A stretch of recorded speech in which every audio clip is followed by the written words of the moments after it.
BRS అధికారం కోల్పోయి దాదాపు 2 ఏళ్ళు కావస్తున్నా, ఇప్పటికీ కొంతమంది ఐఏఎస్ అధికారులు లేకపోతే కొంతమంది ప్రభుత్వ ఉద్యోగులు, ముఖ్యంగా సెక్రటరియట్‌లో పనిచేసే వాళ్ళు, ఇంకా వాళ్ళు ఆ మైకంలోనే ఉన్నట్టుగా కనబడుతోంది.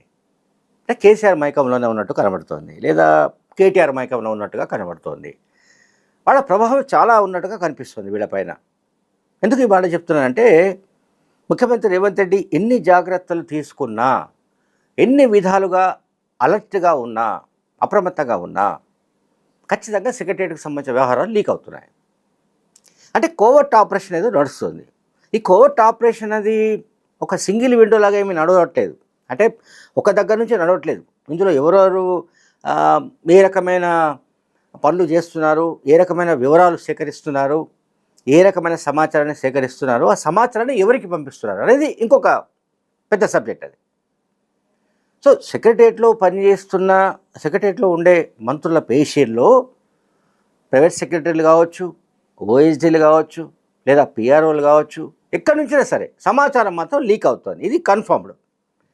సో దీంతో ముఖ్యమంత్రి రేవంత్ రెడ్డి ఇంటెలిజెన్స్ డిపార్ట్మెంట్కు కొత్తగా ఆదేశాలు జారీ చేశారు. ప్రతి మంత్రి పేషీ పైన నిఘా పెట్టాలని ఆదేశించారు. ఆ పేషీలో ఎవరెవరు పనిచేస్తున్నారు అండ్ వాళ్ళ పూర్వ రంగం ఏమిటి, పూర్వస్థానంలో వాళ్ళు ఎక్కడ పనిచేసి వచ్చారు, అండ్ వాళ్లకు బీఆర్ఎస్ పార్టీతో సంబంధాలు ఏమైనా ఉన్నాయా, బీఆర్ఎస్లో ఎవరితో సంబంధాలు ఉన్నాయి అనే దానిపైన కూడా ఇంటెలిజెన్స్ వాళ్ళు నిఘా పెట్టాలని రాష్ట్ర ప్రభుత్వం ఆదేశించినట్టుగా తెలుస్తోంది. ఎందుకంటే దాదాపు 10 ఏళ్ల కాలంలో తెలంగాణ ఎంత మేరకు విధ్వంసానికి గురైందో అందరికీ తెలుసు. ఏ మేరకు ఆర్థిక విధ్వంసానికి తెలంగాణ గురైందో అందరికీ తెలుసు. అటువంటి వ్యవస్థను, అంటే పూర్తిగా ధ్వంసమైన వ్యవస్థను చక్కదిద్దడానికి రేవంత్ రెడ్డి తీవ్రంగా కష్టపడుతున్నాడు ఆయన. ఈ పరిస్థితుల్లో రాష్ట్ర ముఖ్యమంత్రి కొంతమంది మంత్రులతోనో లేదా కొన్ని డిపార్ట్మెంట్స్కి సంబంధించిన అధికారులతోనో అంతర్గత సమీక్షలు జరిపితే ఆ సమీక్షల వివరాలు కూడా బయటకు వెళ్ళిపోతున్నాయి, బయటకు పొక్కుతున్నాయి. బయటకు పొక్కడం అంటే అది బీఆర్ఎస్కు చేరుతున్నాయి. అవి అంటే ఇక్కడ ఒక విధాన నిర్ణయం తీసుకోకముందే ఫలానా పాలసీ తీసుకోబోతున్నట్లుగా వాళ్ళకు ఉప్పందుతోంది. ఎవరికి ఉప్పందుతోంది? బీఆర్ఎస్ పార్టీకి ఉప్పందుతోంది. సో బీఆర్ఎస్ పార్టీ తక్షణం దానికి కౌంటర్గా దానికి సంబంధించిన మెటీరియల్ తయారు చేసి వదులుతోంది. అంటే ఇది చాలా తీవ్రమైన విషయంగా ముఖ్యమంత్రి రేవంత్ రెడ్డి పరిగణిస్తున్నారు. ఎందుకంటే సాధారణంగా అంతర్గత సమావేశాలు చాలా సందర్భాలు జరుగుతుంటాయి. కొన్ని కీలకమైన పాలసీ నిర్ణయాలు తీసుకోవాలనుకుంటే ముందుగా కన్సర్న్డ్ మంత్రితో, ఆ శాఖకు సంబంధించిన ఉన్నతాధికారులతో సీఎం స్థాయిలో ఉన్న వ్యక్తి సమీక్షిస్తారు.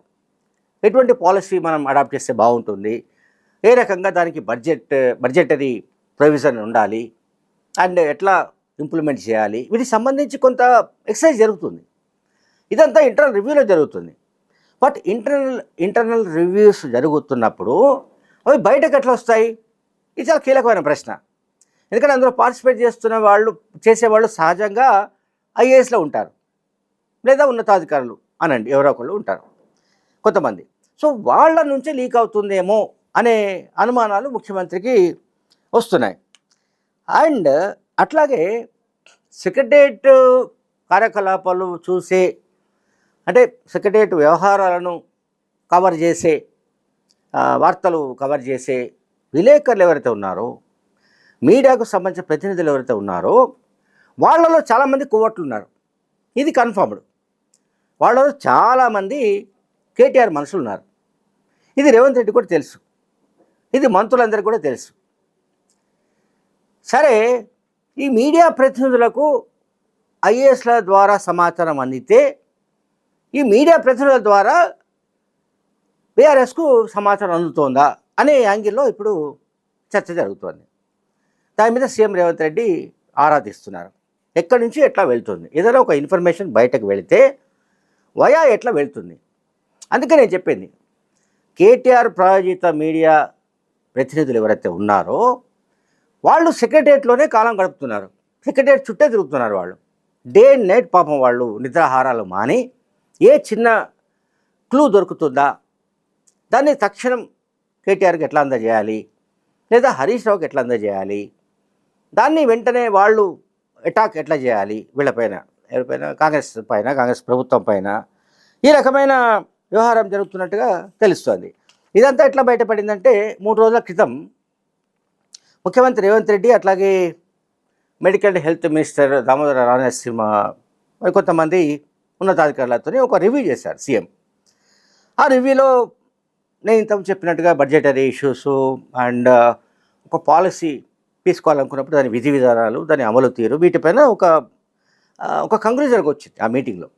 అయితే ముఖ్యమంత్రి క్లియర్గా ఆ సమావేశంలో చెప్పింది ఏంటంటే, ఇది ఇప్పుడే బయటకు చెప్పకండి, ఈ విషయాలను బయటకు పోనివ్వకుండా చూడండి, తర్వాత మనం దీన్ని ప్రకటిద్దామని చెప్పాడు ఆయన. అదే రోజు సీఎం పిఆర్ఓ బృందం నుంచి ఒక మెసేజ్, ఏదైతే సీఎంఓ పిఆర్ టీంకి సంబంధించిన వాట్సాప్ గ్రూప్ ఉంటుందో దాంట్లో ఒక పోస్ట్ వచ్చింది. ముఖ్యమంత్రి ఇవాళ ఎటువంటి రివ్యూలు చేయలేదు అండ్ ఇవాళ ఏ ప్రెస్ నోట్ కూడా లేదు అని కూడా వాళ్ళు స్పెసిఫిక్గా మెన్షన్ చేశారు. కానీ ఆశ్చర్యం ఏంటంటే ఆ సమీక్ష వివరాలు 2 పత్రికల్లో వచ్చేసాయి. చూడండి, ఒకవైపు ఏమో సీఎం పిఆర్ఓ టీం నుంచి, బృందం నుంచి ప్రెస్ నోటు రిలీజ్ కాలేదు అండ్ వివరాలేవి బయటకు అధికారికంగా వెల్లడి కాలేదు. కానీ 2 పత్రికల వార్తలు కూడా వచ్చాయి. అంటే దీన్ని ఎట్లా అర్థం చేసుకోవాలి?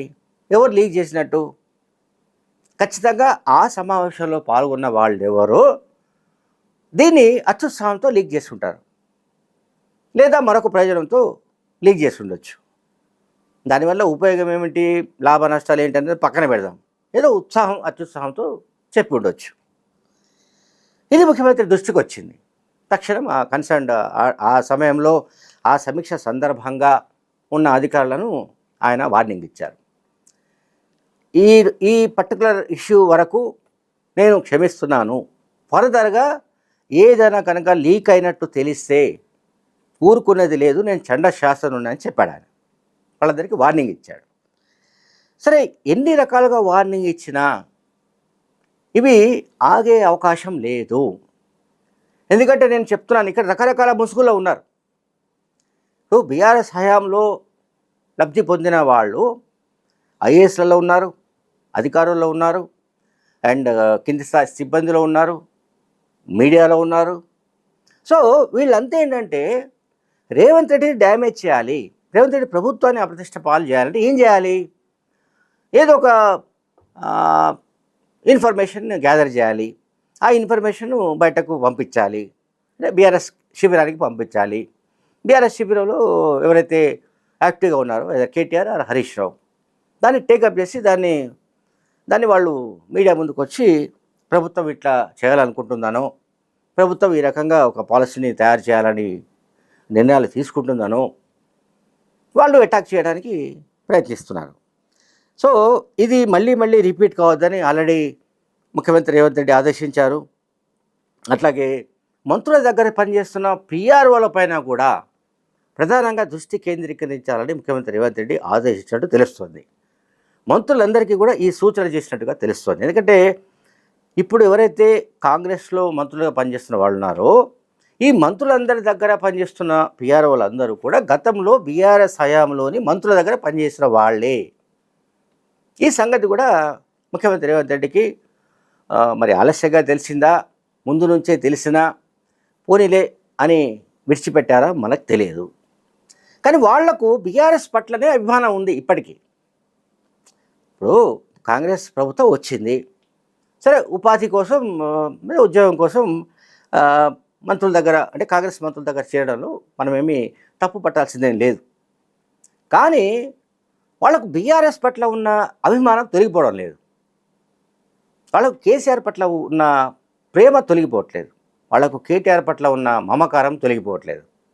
కనుక వాళ్ళు ఎప్పటికప్పుడు ఈ ప్రభుత్వాన్ని ఎట్లా నష్టపరచాలి, బీఆర్ఎస్కు ఏ రకంగా మేలు చేయాలి, ఏ సమాచారం తమకు తెలిసినా తక్షణమే వాళ్లకు అందజేసే పనులు చేస్తున్నట్లుగా కూడా రేవంత్ రెడ్డి దృష్టికి వచ్చింది. అందువల్లే మంత్రులందరి శాఖల్లో ఎవరెవరు పనిచేస్తున్నారు, పిఎస్లు కానీ, ఓఎస్డీలు కానీ, పిఆర్ఓలు కానీ, వీళ్ళందరిపైన కూడా ఒక నిఘా పెట్టవలసిందిగా ముఖ్యమంత్రి రేవంత్ రెడ్డి ఆదేశించారు. Thank you very much.